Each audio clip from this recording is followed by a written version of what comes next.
Miss Raccoon and Miss Frog. Hope you're having a lovely week so far. Who do you reckon would win in a fight? Tommy Wisseau, David Byrne, or Danny Elfman?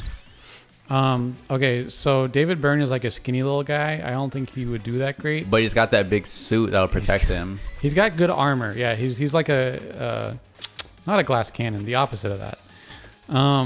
Just a cannon. No, he can't hit for shit, but he has good armor. Whatever that's called. Now Danny Elfman is like buff these days. He is buff. He is creepy. Tatted up. He's a little intimidating. Yeah. So I think he would be like intimidating. A lead wall, thank you.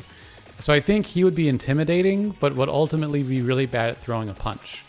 Tommy Wisseau is, I think, he's a wild card. He's a wild card, exactly. So I think he could pull off just having some kind of weird, crazy strength that no one expects. Like he might secretly have a black belt in jiu-jitsu and no one knows about it. Well, he's in general, Tommy Wiseau is a very like mysterious person.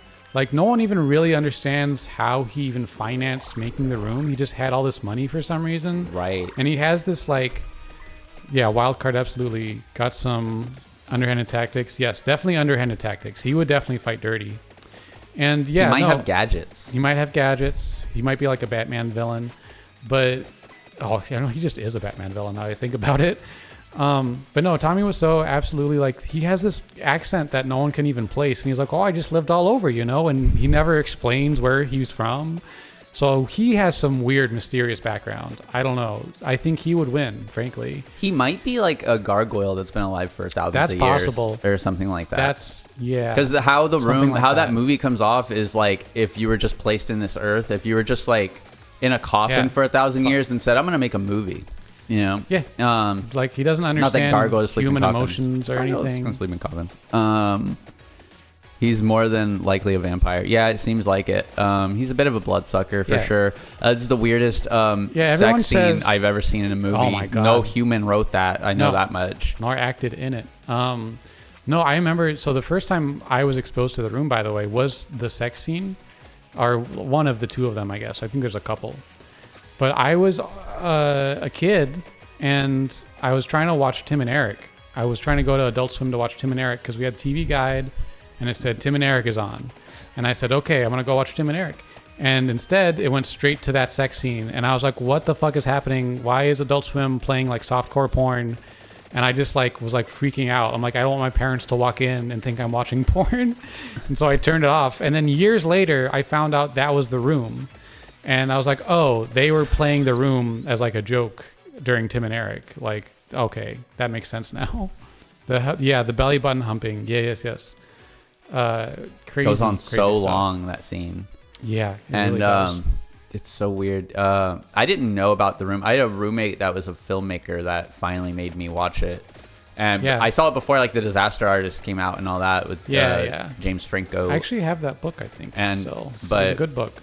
It was kind of like it kind of grew on me because when I first saw it, I was laughing a little bit, but I was like, I don't know if I fully get the cult status of it. But then as time went on and I watched it again, I think at Alamo Drafthouse in Austin, I was like, okay, I get the fun of all of it. It's very quotable. But I feel like I came around to it too late to really like appreciate it in the way like a lot of other people did that knew about it like way earlier.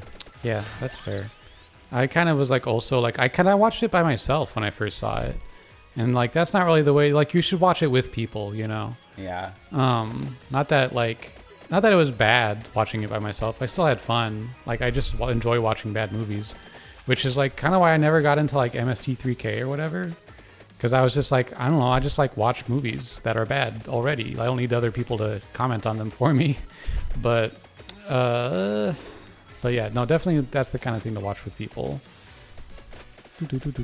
I do feel like Danny Elfman wins the fight though, for some reason. I think he has endurance. I think he's like just something about the style of Oingo Boingo's music and the rest of his music. I feel like he's just relentless. Like I feel like he is never going to like stop trying. Like he's gonna keep getting up. Eventually, David Byrne will get tuckered out. You know, definitely. And I think Tommy Wiseau could pull it off, but I think at the end of the day, he's gonna get Elfman. He's gonna get outsmarted, I think, eventually. Yeah, MST3K experience is just watching bad stuff with my friends and commenting ourselves. Yeah. Exactly. Yeah, that's what I would always do. Tommy is also pretty damn shredded. Oh, he probably is. I haven't seen him in a while. Yeah, I haven't seen him in a while. I saw that. They were doing a room showing here recently with him in attendance, but I'm like, I don't really want to talk to Tommy Wiseau. I think he'd be like really annoying to deal with in person. My roommate, when I saw it at Alamo Draft House, I was trying to remember. I was like, do I have a memory of this? Or I was like, no, I didn't watch this on YouTube. He took me to see a showing of The Room where they had that other guy who's in the room. Yeah, What's his yeah. name?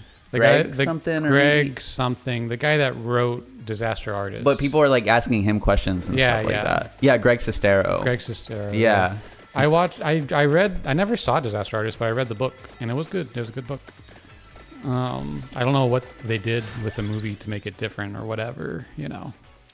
It's kind of strange to me that they made that Disaster Artist movie for like the Judd Apatow fan base, because it seemed like it would be lost on them a little bit to me. Like, not that those movies or that crowd is like so terrible, but no, it just seemed like a little bit worlds colliding or something. A little bit, yeah. I feel like maybe that's not though. Not the crowd that would be watching. Like, I feel like Judd Apatow and the people that made that movie definitely love The Room, obviously. Like, I feel like Judd Apatow himself loves it, but I feel like his fans wouldn't really care that much about it. I don't know. Maybe we're not as good at cultural understanding as we think. Yeah. They said the movie hams up the comedy, but it sucks to watch because of James Franco. Well, yeah, which I agree. That's fair. You know, I was thinking, I have a lot of movies I like that have James Franco in it, but then I thought about it. I was like, I don't know if I do. Where like, yeah, no, I mean, I liked Spring Breakers when I saw it, but I don't know if I'd want to like, if I really need to go rewatch it or anything. And also, I don't think he's what makes the movie fun. Right? Yeah. No, like, I mean, I don't know if you can call any Harmony Korine movie fun. Really, some of them are fun. I mean, I don't know. Oh God, I died.